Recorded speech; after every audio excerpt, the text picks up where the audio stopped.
Só que o Hugo Mota, ele tem esse pensamento de que tá tudo bem se o STF atuar como um ator político. E aí ele não pauta a urgência, não pauta o projeto, não leva para plenário. E ele fica conversando com ministros do STF. Ó, PL da anistia, vamos lá, PL da anistia aparentemente encaminhado na Câmara dos Deputados, só tem uma pedrinha assim incomodando, que é uma pedrinha chamada Hugo Mota.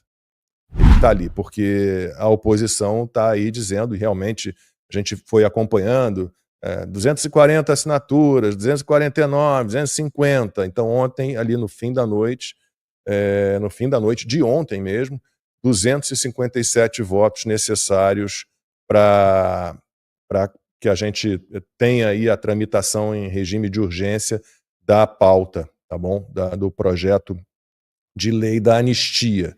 Só que o Hugo Mota, ele tem esse pensamento de que tá tudo bem se o STF atuar como um ator político.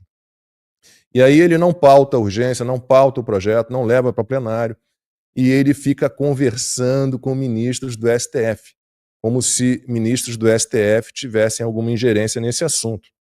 Esta é uma prerrogativa do Legislativo, falei isso no início do programa. Então essa é uma questão do Legislativo. O Hugo Mota não deveria estar se submetendo a isso. Mais um a baixar a cabeça para as interferências do Judiciário no Poder Legislativo. Isso é um absurdo completo.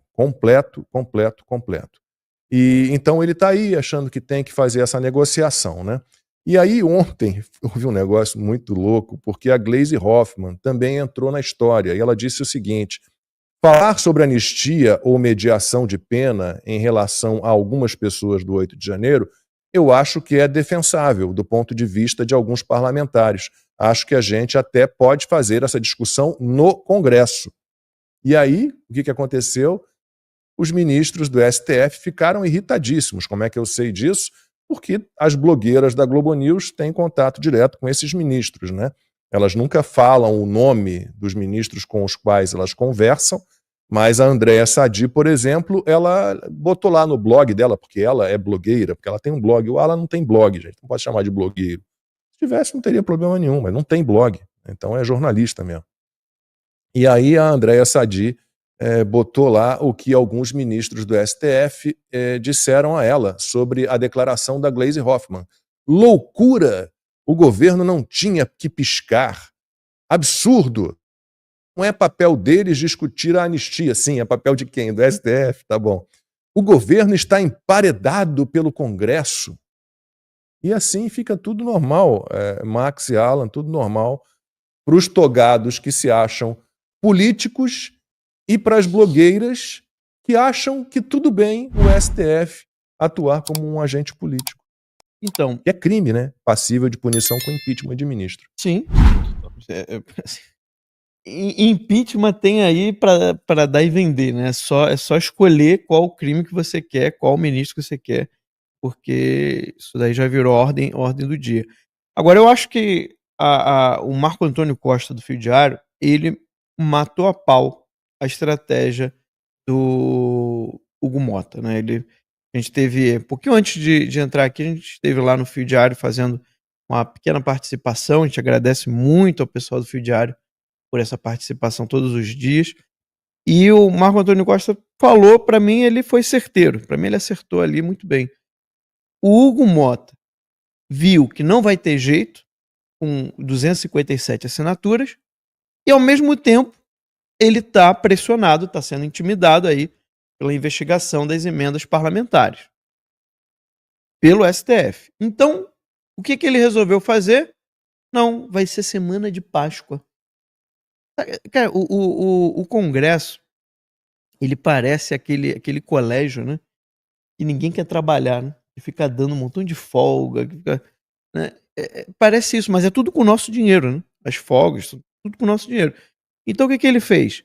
Vou tirar semana que vem, ó, como é Páscoa, vai estar todo mundo indo encontrar suas famílias, a semana inteira.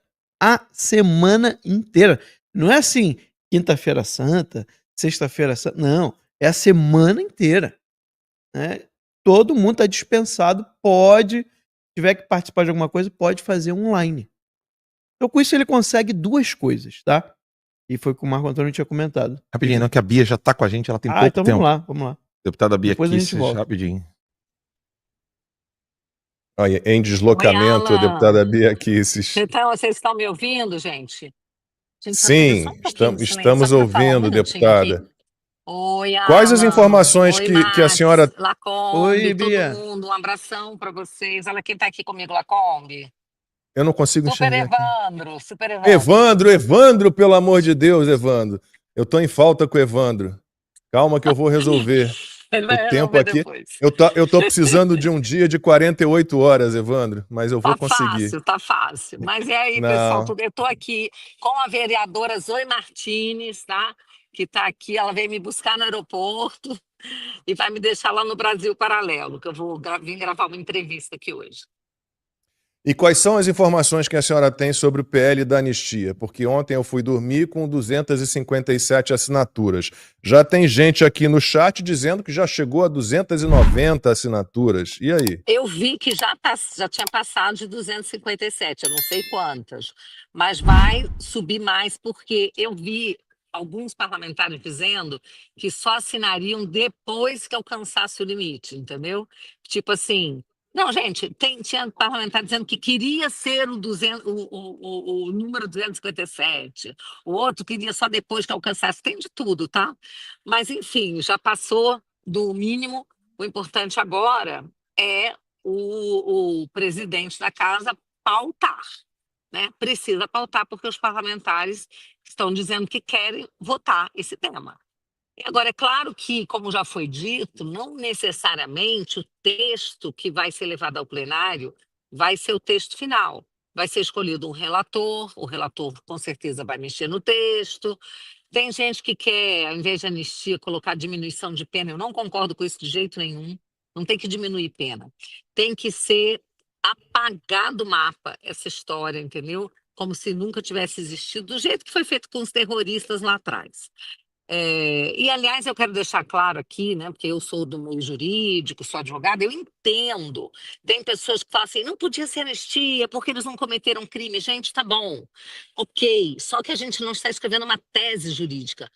A anistia é um meio de ação que nós temos para livrar essas pessoas. Nós temos que usar o meio de ação que for, sem ficar nos apegando agora a questões doutrinárias, a tecnicidades. Eu até entendo que anistia não seria o termo adequado, porque quem não cometeu crime, não foi condenado, não seria anistiado. Mas como é que a gente faz para tirar essas pessoas da cadeia? Vai depender do judiciário? Porque tem gente que fala assim, tinha que anular igual do Lula. Tá bom, mas quem vai anular? O Lewandowski nem é mais ministro, né? É ministro da Justiça. Mas o Fachin vai anular? O Xandão vai anular? O Gilmar vai anular? Não vai, gente. Então, não ser mais realista que o rei, não. Bia, eu queria entender um pouco mais para o pessoal, né, que tá nos assistindo. Como é que se dá esse processo agora?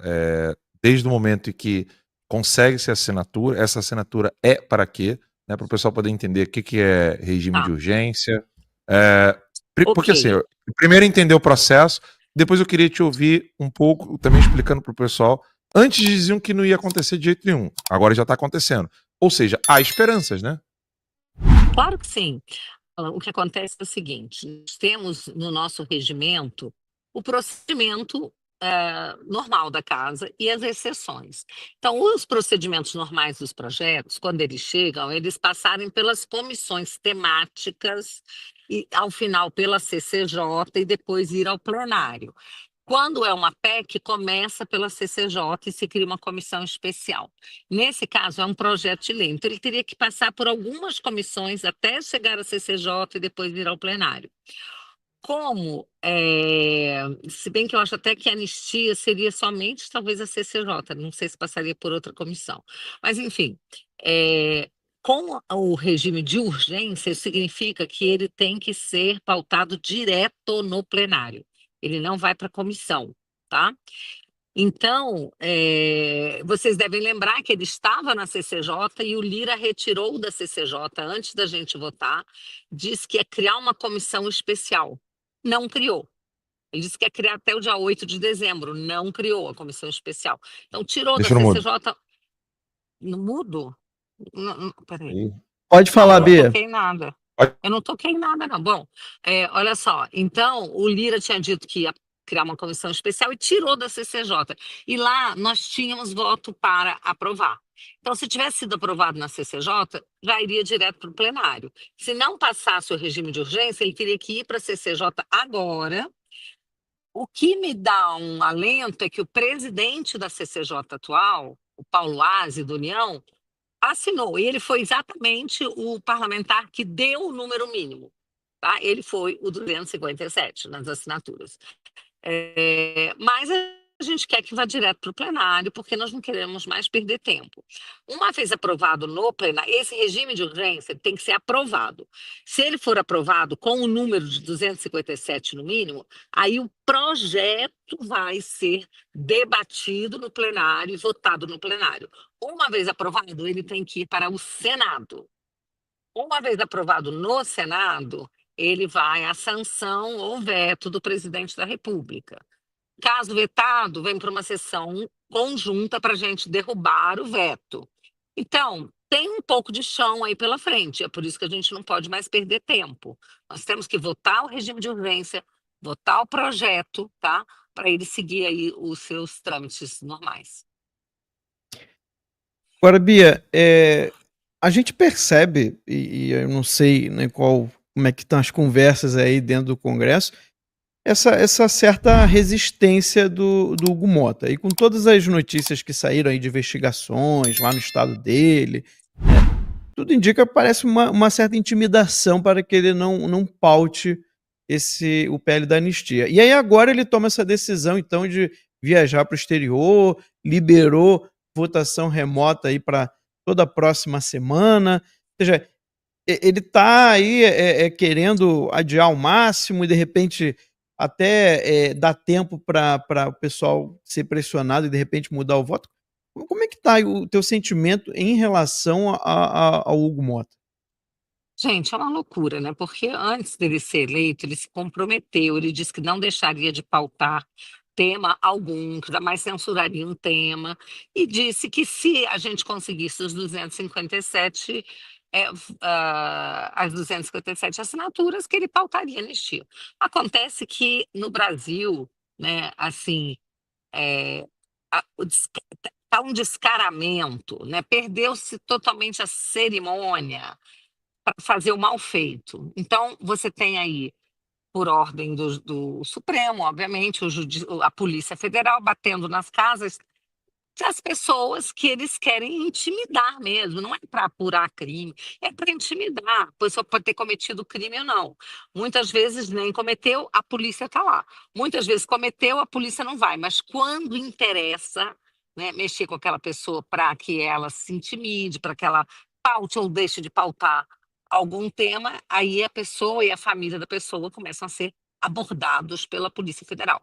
Isso está acontecendo. O pai do Hugo Mota, o próprio Hugo Mota também sendo ameaçado, chantageado, né? E aí ele tá assustado com isso, está com medo, sei lá, né? Eu acho que a nossa posição como parlamentares tinha que ser o contrário, sabe? Quando a gente vê o Supremo fazendo esse tipo de coisa, intimidando, ameaçando, chantageando, o que a gente tinha que fazer? Votar imediatamente a PEC do fim do foro privilegiado, mas era imediatamente das mãos do Supremo, entendeu? As questões penais, criminais dos parlamentares. Não podia mais ficar no Supremo, porque essa é a grande moeda de troca. Tipo, não mexe comigo que eu não mexo com vocês. E é isso que acontece, sabe? Mas a gente precisa mudar. Então, o fim do foro é algo assim muito importante, é fundamental para a gente começar a resgatar, sabe, a autoridade do parlamento, né? Tirar o medo dos parlamentares, né, que eles têm do Supremo, que é uma coisa horrorosa, né? E então tem algumas medidas, né, como essa do fim do foro e a anistia que a gente tem que votar, não tem jeito, tem que pautar.